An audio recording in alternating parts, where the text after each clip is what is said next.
VKR voice ఇదే నిజం. ఈరోజు మరి పార్లమెంటు నియోజకవర్గం యొక్క ప్రతి పార్లమెంట్ నియోజకవర్గం రాష్ట్రంలో, తెలంగాణ రాష్ట్రంలో ప్రతి పార్లమెంట్ నియోజకవర్గం గురించి మనం చెప్పుకుంటూ వస్తూ ఉన్నాం. నిజామాబాద్, ఆదిలాబాద్, కరీంనగర్, మెదక్, పెద్దపల్లి, మహబూబాబాద్, ఖమ్మం, వరంగల్, నల్గొండ, నాగర్ కర్నూల్, మహబూబాబాద్, చేవెళ్ళ, ఈ మొత్తం పార్లమెంటు నియోజకవర్గాల్లో మనం ఎవ్రీథింగ్ సర్వే చెప్పాము. ఇప్పుడు మనము జైరాబాద్కి వచ్చాం. జైరాబాద్ పార్లమెంట్ నియోజకవర్గంలో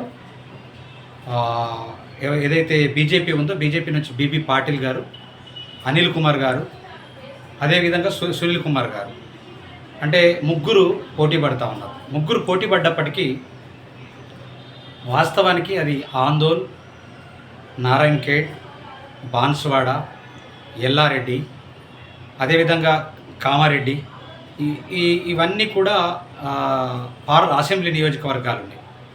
మరి గతంలో ఆల్రెడీ ఇప్పుడు సిట్టింగ్ ఎంపీగా బీబీ పాటిల్ గారు ఉన్నారు. మరి ఇక్కడ బీబీ పాటిల్ గారు వస్తారా, అనిల్ కుమార్ గారు వస్తారా, సురేష్ కుమార్ గారు వస్తారా, ఎవరు వస్తారనేటటువంటిది ఇలా పెద్ద చర్చనీయాంశం అయిపోయింది. సర్వే ఫలితాలు రకరకాలుగా చెప్తా ఉన్నాయి, రకరకాల టీవీలు రకరకాలుగా చెప్పుకొస్తూ ఉన్నాయి. కానీ వీకేఆర్ వాయిస్ సర్వే మాత్రం పర్ఫెక్ట్గా చెప్పుకుంటూ వస్తూ ఉంది మొదటి నుంచి కూడా. ప్రతి జిల్లాల్లో మళ్ళీ ఫైనల్గా అన్ని పార్లమెంట్ నియోజకవర్గాలు అయిపోయిన తర్వాత మళ్ళీ పర్ఫెక్ట్గా ఒక గంట సేపు ఏ నియోజకవర్గాలలో ఎవరెవరు గెలుస్తున్నారు, ఎందుకు గెలుస్తున్నారు, ఎందుకు ఓటమి పాలైనరు, మొదట్లో ఏ పార్టీ ముందుండే, మధ్యలో ఏ పార్టీ వచ్చింది, ఇప్పుడు లాస్ట్ మూమెంట్లో ఏ పార్టీ ముందంజ వచ్చేటటువంటిది కూడా క్లారిటీగా మీకు సర్వే నేను చెప్తాను. కాబట్టి ఇప్పుడు జహీరాబాద్కి వచ్చేసరికి మీకు బీజేపీ నుంచి ఒకరు, కాంగ్రెస్ నుంచి ఒకరు, బీఆర్ఎస్ నుంచి ఒకరు, ఈ ముగ్గురు కూడా ఇలా పోటీ పడుతున్నటువంటి సందర్భాలు. ఇక్కడ బీబీ పాటిల్కి వచ్చేసరికి ఇక్కడ కామారెడ్డి, ఎల్లారెడ్డి ప్లస్ నారాయణ్ ఖేడు, ఇదంతా కూడా బీబీ పాటిల్కి సంబంధించినటువంటి కార్యకర్తలు, వాళ్ళంతా కూడా బీబీ పాటిల్కి అనుకూలంగా ఉన్నటువంటి వ్యక్తులు. ఒక ఆందోళన ఒకటి తీసేస్తే కాంగ్రెస్కు, అటు బాన్స్వాడ అటు బీఆర్ఎస్కి తీసేస్తే మిగతా అన్నీ కూడా బీబీ పాటిల్కి అనుకూలంగానే, జైరాబాద్ కడికెళ్ళి కూడా బీబీ పాటిల్కి అనుకూలంగానే ఉన్నాయి. అయితే అది ఎస్సీకి సంబంధించినటువంటి జైరాబాద్ ఎస్సీ నియోజకవర్గం.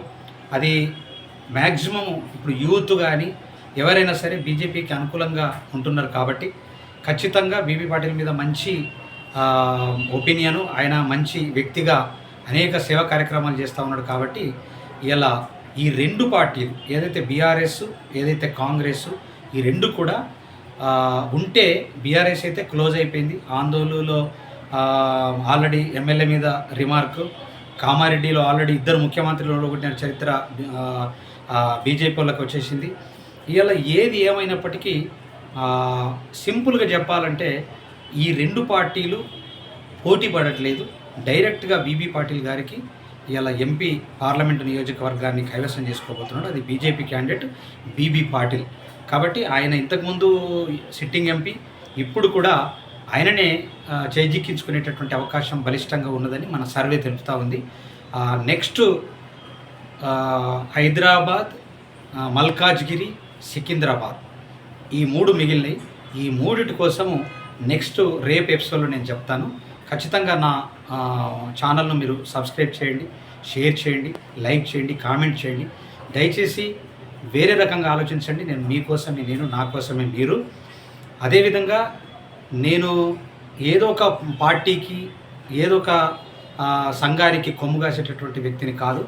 ఇండివిజువల్గా నేను పర్ఫెక్ట్గా ఒక సంగీత దర్శకుడిగా రాష్ట్ర వ్యాప్తంగా మనకు మంచి సర్కిల్ ఉన్నది, మంచి అభిమానులు ఉన్నారు, అదేవిధంగా ఎంతోమంది మిత్రులు ఉన్నారు, ఎంతోమంది మనకు అన్ని కులాలకు సంబంధించినటువంటి, పార్టీలకు సంబంధించినటువంటి వ్యక్తులు మనకు అటాచ్ అయి ఉన్నారు. కాబట్టి మనం కరెక్ట్గా సర్వే చేసి చెప్తా ఉన్నాం.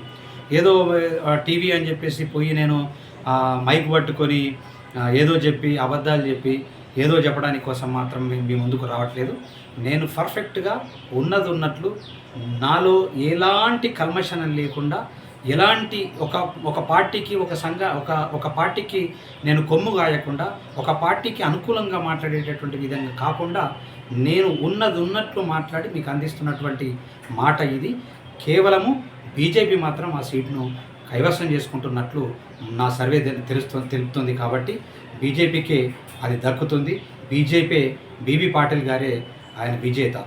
జై తెలంగాణ, జై జై తెలంగాణ.